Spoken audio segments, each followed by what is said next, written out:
జగిత్యాల జిల్లా రైకల్ మండలం Itikyala model school ను పట్టభద్రుల ఎమ్మెల్సీ జీవన్ రెడ్డి సందర్శించి కబ్జాకు గురైన పాఠశాల స్థలాన్ని పరిశీలించారు.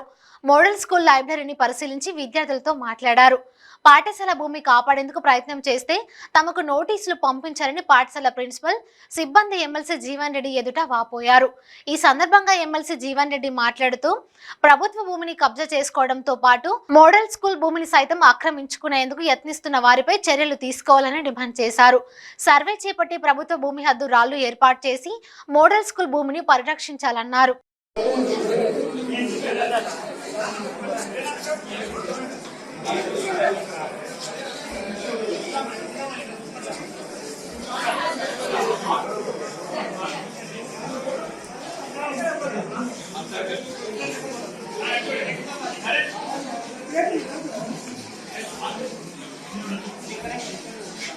ఇంకరా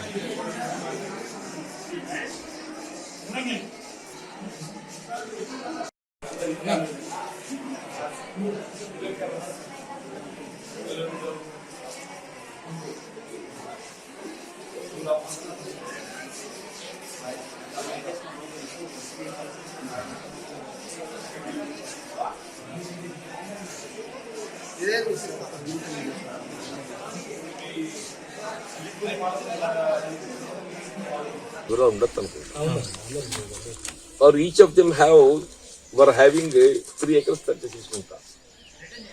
వాళ్ళిద్దరికి ఒక్కొక్కరికి 3 ఎకరాలు 36 గుంటలు ఉంటాయి. ఈ 3 ఎకరాలు 36 గుంటల్లోకి వెళ్ళి తలా 2 ఎకరాలన్నర పాఠశాలకి ఏదైతుందో దానపత్రం చేసి 3 ఎకరాలు 36 గుంటల్లోకి వెళ్ళి తలా 2 ఎకరాలు 20 గుంటలు దానపత్రం చేస్తే వాళ్ళకి ఇంకెంత మిగిలి ఉంటుంది అంటే ఒక్కొక్కరికి ఎకరం 16 గుంటలు మిగిలి ఉంటాయి.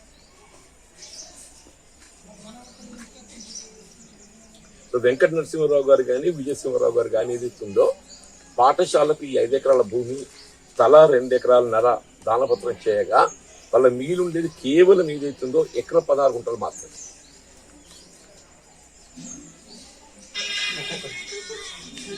అదే ఒక ఎకరం 16 గుంటలు మాత్రమే.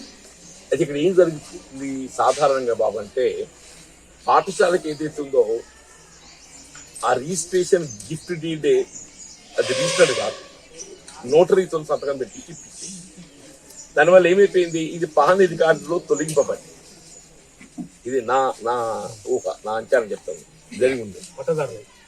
పట్టేదారులకు ఏది ఇస్తుందో 5 ఎకరాలు పాఠశాలకు ఇచ్చింది కదా అది రెవెన్యూ రికార్డులో వచ్చి తొలగించబడి ఉండదు.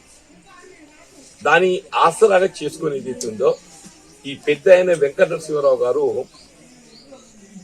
తొలగించబడలేదని అనకండి, నేను ఊరికే పెట్టి చెప్తున్నా.